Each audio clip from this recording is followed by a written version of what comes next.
hand, angkat tangannya di chat. Oke. Raise your hand. Oke.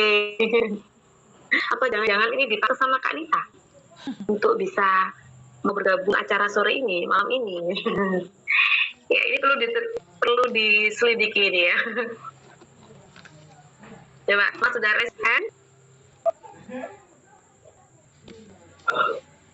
Oke, thank you.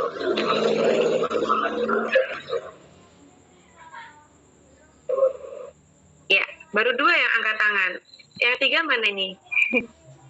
Biasanya saya kalau gitu biasanya tuh sukanya aktif seperti ini Kak, jadi aktif di chat, aktif di ini supaya nanti teman-teman nggak ngantuk gitu ya. Kak Audi sudah siap, oke.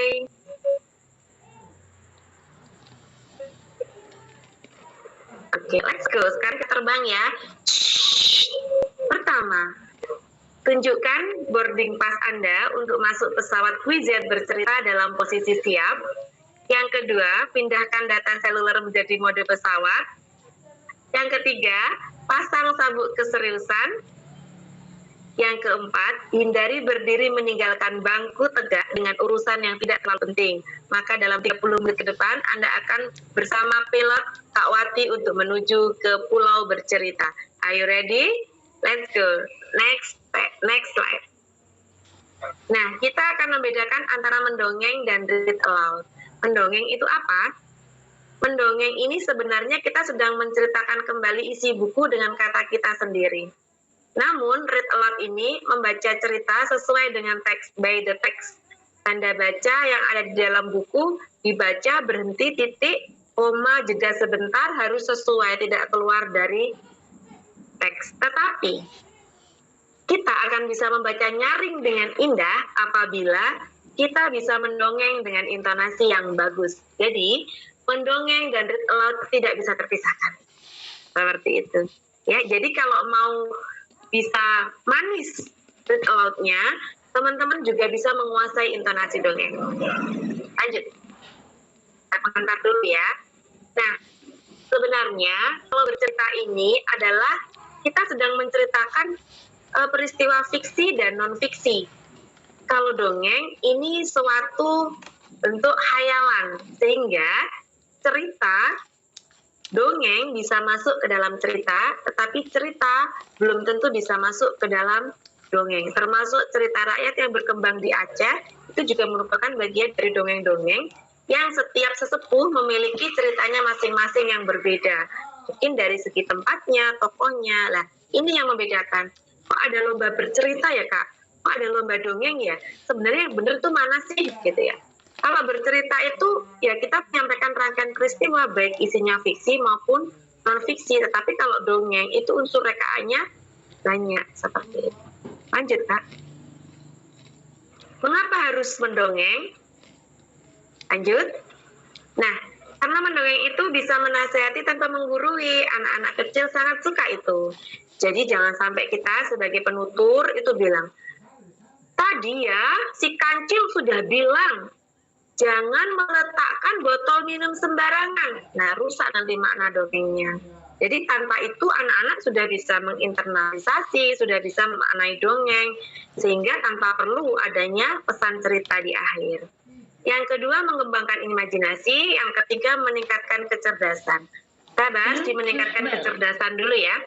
Meningkatkan kecerdasan ini menurut Bettner banyak ya, kecerdasan multiple intelligence, ada bahasa, kognitif, sosial emosional, nilai moral, kemudian musik, kemudian ada fisik motorik yang bisa kita kembangkan melalui dongeng. Tergantung dongeng apa yang dipilih teman-teman dan tekniknya bagaimana. Seperti itu. Nah, sementara imajinasi, contohnya begini. Imajinasi itu kan lebih dikenal dengan daya hayal ya teman-teman. Tetapi saya memaknainya bukan seperti itu. Daya hayalnya anak-anak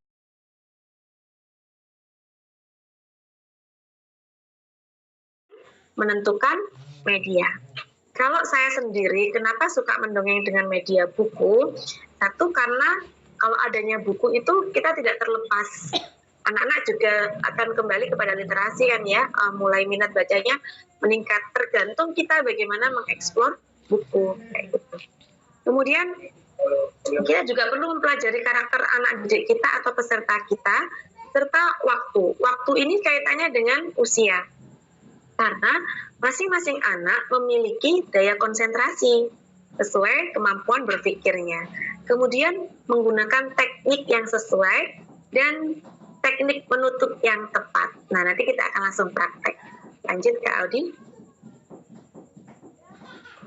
Saya memiliki strategi ketika mendongeng itu namanya strategi narik jet, di mana narasi yang indah, teknik yang tepat, dan kekuatan jeda.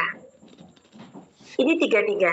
Bagaimana seorang penutur itu bisa menyampaikan narasinya dengan indah, kemudian bisa memasukkan teknik. Teknik bercerita itu termasuk di dalamnya, mungkin dalam adegan itu teman-teman akan memperankan menarik, atau di dalam cerita tersebut ada peran di mana anak-anak melempar, itu teknik. Atau teman-teman akan memunculkan percakapan atau dialog, itu teknik. Atau teman-teman akan mengubah-ubah suara, itu masuk dalam teknik. Kemudian narasi yang indah itu seperti apa? Bagaimana teman-teman bisa membawakan narasi ini untuk mengantarkan cerita? Contohnya seperti ini. Di sebuah pasar Madinah, ada seorang kakek tua sebagai seorang pengemis yang sangat membenci Rasulullah. Setiap ada orang yang lewat, pengemis buta ini selalu berkata, "Hei, kalian jangan percaya sama Rasulullah." Nah, tadi saya tidak memperagakan di bagian narasi, tapi narasi tadi saya gunakan untuk memperjelas. Kemudian saya berteknik, ada dialognya kakek buta, seperti itu. Itu namanya kolaborasi. Nah, jedanya bagaimana? Jeda ini sebagai kekuatan kita untuk mengatur, meregulasi diri, serta untuk membawa ketenangan dalam bercerita. Sehingga dalam bercerita itu tidak gusak-gusu begitu. Kemudian setiap ada orang yang lewat, pengemis buta itu selalu berkata, kalian jangan percaya kepada Muhammad. Muhammad itu pendusta. Dia menyebarkan ajaran sesat. Kata pengemis buta sambil berkeliling-keliling membawa kaleng. Misalnya kita tambah. Nah, kan tadi saya tidak memperagakan pengemis buta berkeliling-keliling. Pengemis buta berkeliling-keliling, saya narasikan, tapi dengan teknik narasi yang indah. Kemudian jeda ini untuk memberikan waktu bagi kita untuk ketenangan, supaya anak-anak itu bisa tahu pergantian mana seorang penutur ini sedang bernarasi dan sedang berteknik. Ada loh kakak-kakak mendongengnya itu misalnya monyet dan kakek. Di sebuah hutan ada seorang monyet. Oh kakek, nah ini nggak ada jeda. Akhirnya anak-anak nggak bisa menikmati.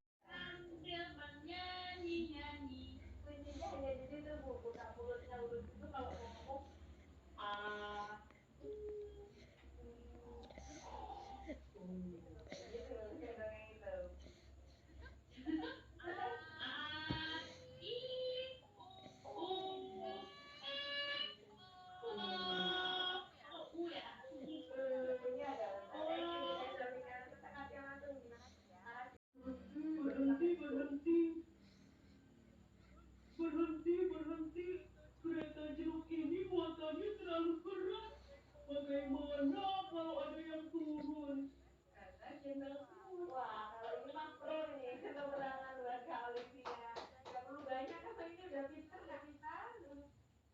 Lanjut, keren. Sekarang praktek suara kecil. Siapa yang belum? Aku Wendy, kata Wendy sambil memperkenalkan diri kepada semua ikan yang ada di dasar laut. Poppy mengetahuinya bahwa ikan cantik yang memakai pita merah tersebut bernama Wendy. Tetapi setiap kali lewat gua tersebut, Wendy seperti ada yang memperhatikan. Hei teman-teman, setiap kali aku lewat gua tersebut, aku merasa ada yang memperhatikanku, kata Wendy. Tapi ketika mendengar hal tersebut, Klopi menarik badannya mundur. Ayo adik-adik ikut mengikuti gerakan Klopi yuk. Tarik. Aku takut kalau Wendy melihat aku. Tapi kok tidak ada ya? Kata Wendy sambil melihat ke arah gua.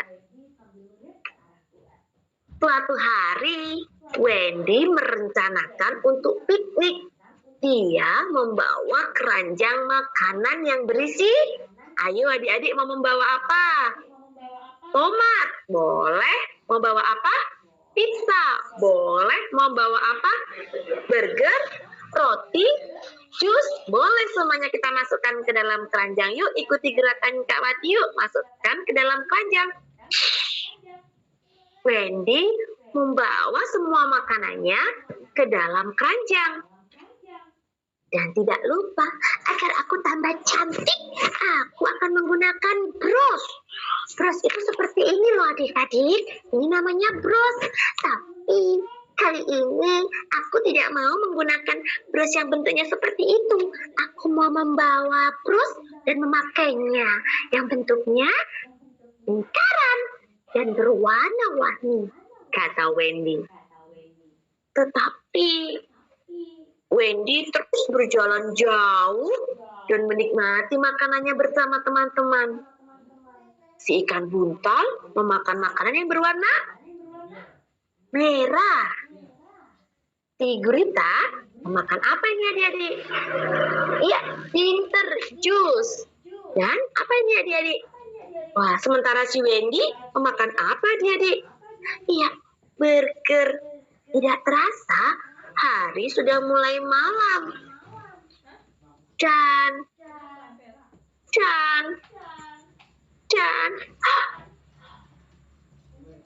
Wendy sadar bahwa ia kehilangan apa yang dipakai tadi? Kehilangan, betul, kehilangan brosnya. Di mana brosku? Brosku hilang teman-teman. Bagaimana ini? Wendy semakin panik. Aku tidak mau pulang tanpa membawa brosku. Brosku hilang. Di mana? Dia menyusuri dasaran laut. Ikan, yuk semuanya ikut nyanyi ya. Ikan berenang-renang. Ikan berenang-renang. Aku sudah mencarinya sampai sana, tapi aku tidak menemukan di mana brosku. Aku tidak mau pulang tanpa brosku, kata Wendy. Namun ada sesuatu yang terlempar. Yuk adik-adik kita sama-sama melempar yuk. Tangannya digenggam seperti ini. Kita lemparkan ke arah Wendy ya. 1, tunggu hitungan Kak Wati. 1, 2, 3. Wing! Dari dalam gua ada tangan kecil, ada sirip kecil yang melempar bros tersebut. Hah? Itu brosku. Brosku. Hai. Siapa di luar sana yang sudah melempar brosku? Pulanglah. Aku tak ingin bertemu denganmu. Ini sudah malam. Pulanglah, pulang sana. Kamu tidak ingin bertemu denganku? Tidak. Pergilah. Pergi sana, kata Klopi yang tidak ingin bertemu dengan siapapun. Mendengar hal tersebut, Wendy pergi adik-adik. Wendy tidak ingin mengganggu pada binatang yang ada di dalam gua. Namun, Wendy berpikir,